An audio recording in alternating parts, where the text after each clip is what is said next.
Assalamu alaikum, students of class 7th. I hope you are fine and enjoying your online classes.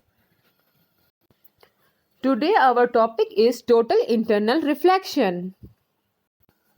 As you know, when light goes from a denser medium to a rare medium, it bends away from the normal, and the angle of refraction is greater than the angle of incidence.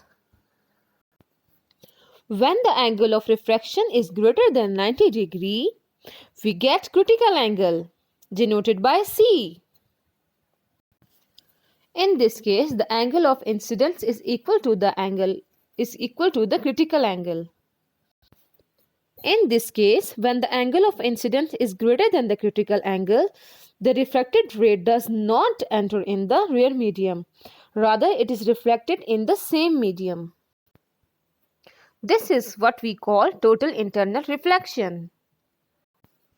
When light rays enter a denser substance, they never leave. They are reflected backward and forward inside it.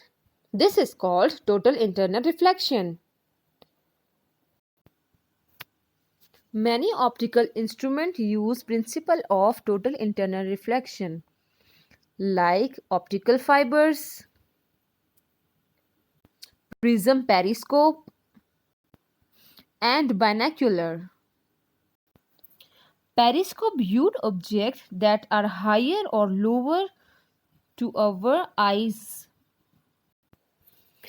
Periscopes are also used in submarines so sailors underwater can see what is happening on the surface.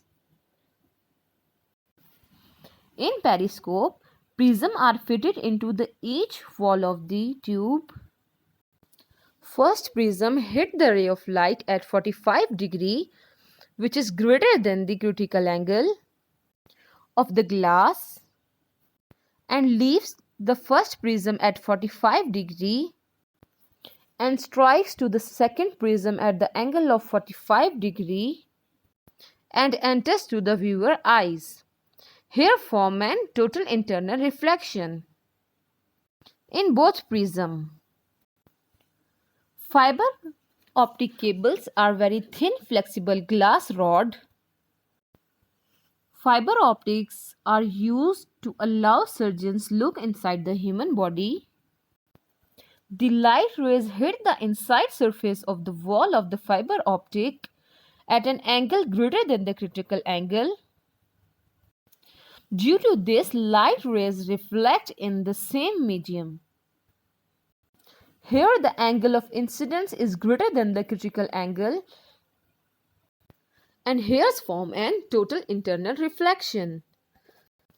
Students, we will learn about refraction, critical angle and total internal reflection. Have a closer look to this diagram. I hope you understand the total internal reflection.